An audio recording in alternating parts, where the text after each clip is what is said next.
Hubungan ekonomi antara negara-negara Asia Tenggara dan China memang tidak dapat dinafikan kepentingannya.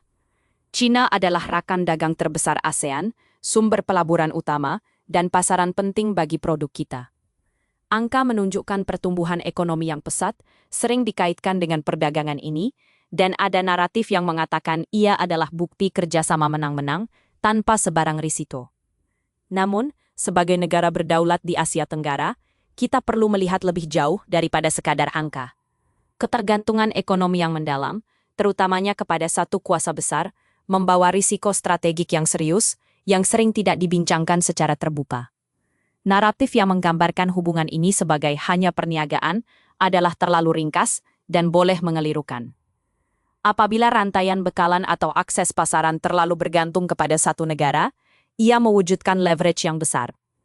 Leveraging ini boleh digunakan dan telah digunakan sebagai alat dasar luar, menjadikan keputusan ekonomi kita terdedah kepada tekanan politik. Kita telah melihat bagaimana akses pasaran boleh disekat atau dibenarkan berdasarkan keputusan geopolitik yang tidak berkaitan dengan perdagangan itu sendiri. Ini mengikis autonomi dan kedaulatan negara-negara kecil. Menjadi bergantung secara ekonomi tidak bermakna kita harus menolak perdagangan. Sebaliknya, ia bermaksud kita mesti bersikap berhati-hati dan strategik. Kebergantungan yang tidak seimbang boleh mewujudkan perangkap kebergantungan yang mencabar keupayaan kita untuk membuat keputusan yang terbaik untuk rakyat dan wilayah kita sendiri tanpa campur tangan luar. Ia melemahkan suara kita di peringkat antara bangsa.